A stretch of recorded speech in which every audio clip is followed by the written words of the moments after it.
Welcome to r/malicious compliance, where we share stories of people conforming to the letter, but not the spirit of a request. Thank you, friends, for subscribing to the channel, and for so many likes. The first story. Coach couldn't let their ego go, and didn't allow me to help our team. Our performance tanked and they got sacked within 3 days of me speaking up.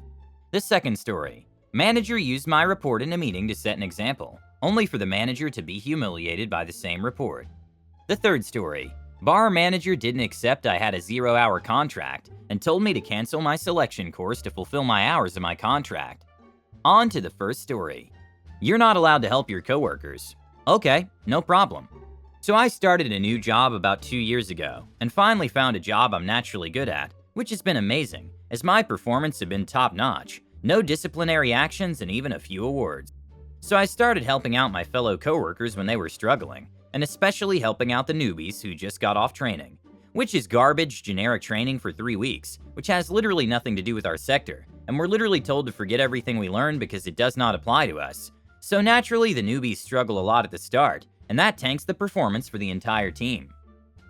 So I wanted to be a good team player now that I finally felt like I knew what I was doing. Apparently, that was a mistake on my part.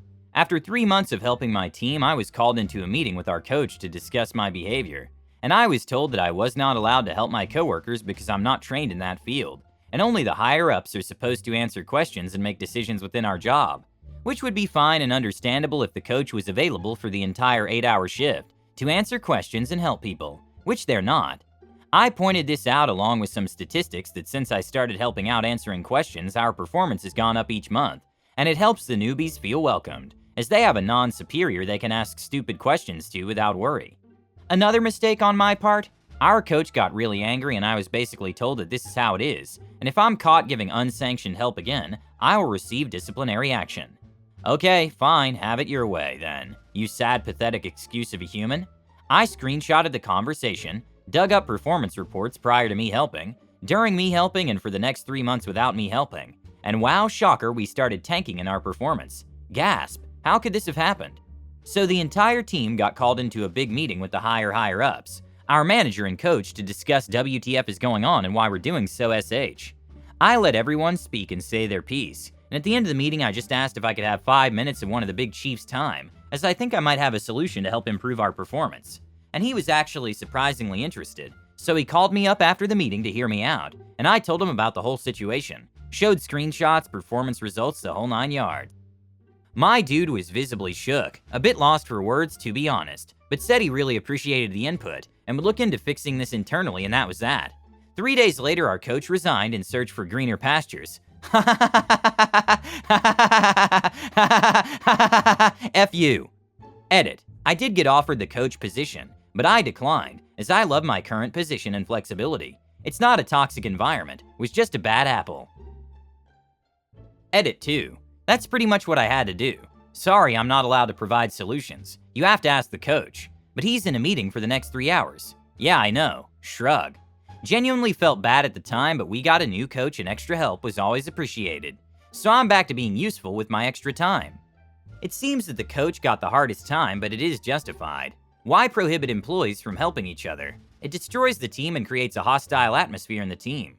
I always try to help my teammates. It makes me feel good to know that I'm useful and someone needs my knowledge. I'm also not shy to ask for help. I know there are people who are better at something than me, so I will ask them.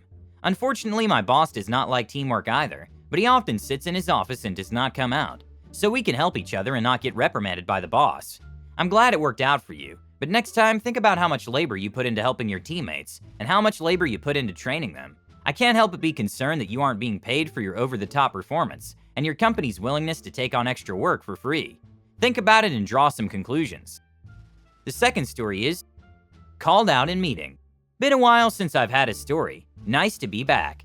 I work in security and have been for years. A common practice is to complete a report of what happened during your time. I specifically work in patrols.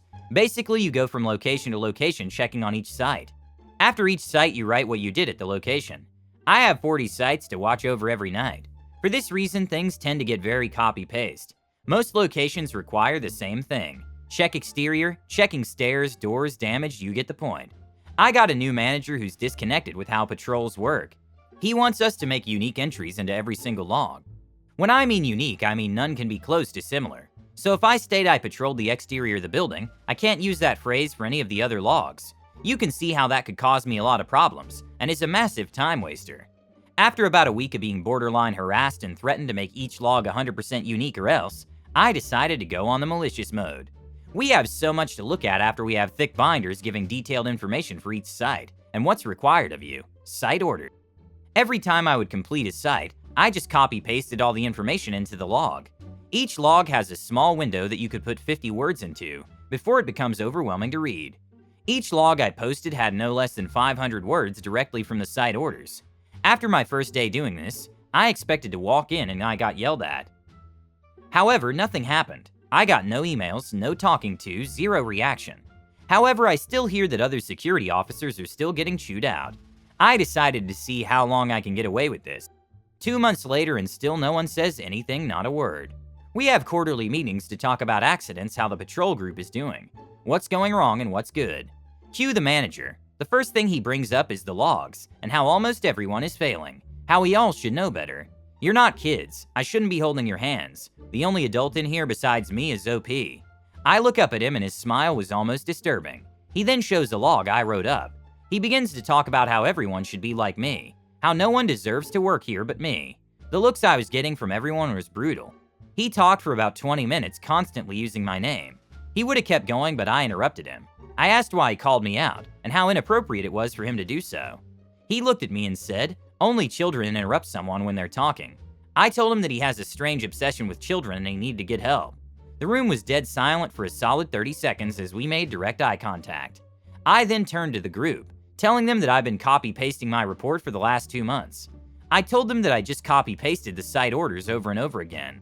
The manager's face started getting real red.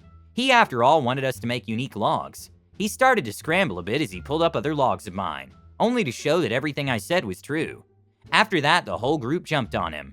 Many had been screamed at for the exact same thing I had been doing. It was brutal. I don't think I've ever seen so many people yell at one person at the same time. The manager slid into his chair just looking at the computer. It was 15 minutes of just utter verbal shouting.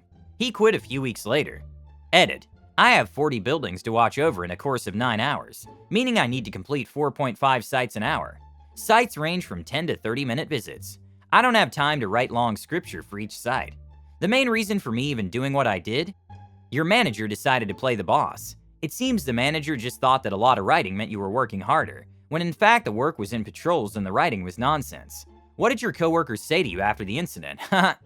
I also worked in security, and my boss told me to write reports every day. We used to only write them when there was an emergency. Now my reports look something like this. Monday, checked inside and outside the facility. No noteworthy situations. Tuesday, checked inside and outside the facility. No noteworthy situations. Wednesday, checked inside and outside the facility. Flickering spotlight in section XX. Maintenance has been called in. Fixed. Thursday, checked inside and outside the facility. No noteworthy situations.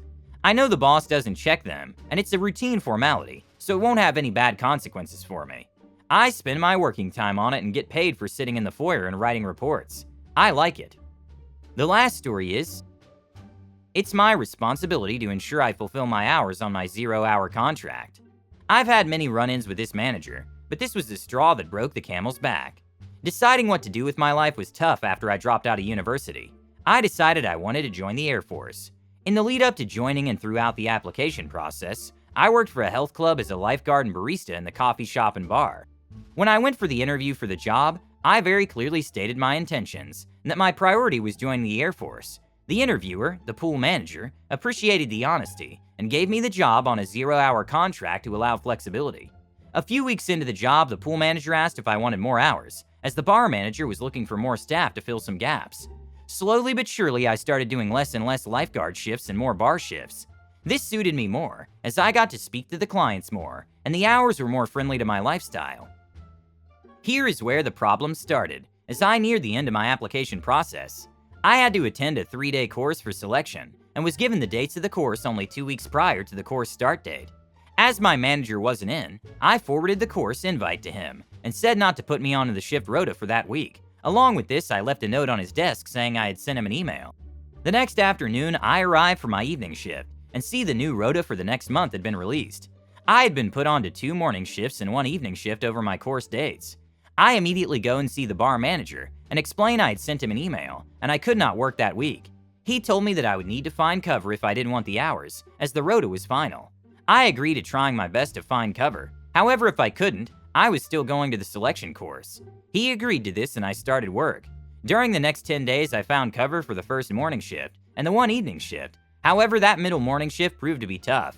I told the bar manager the progress and stated I had not found cover for the 1 shift, and after a long discussion, he stated that it was my responsibility to fulfill my hours. Clearly had conveniently forgotten I was on a 0-hour contract. I smiled at this and stated I completely agree with him there and went home. The pre-selection course starts, and on the end of the first day, I receive a phone call from the bar manager asking who was covering my next morning shift. I replied to him how I had not found cover and that I had told him this already a number of times.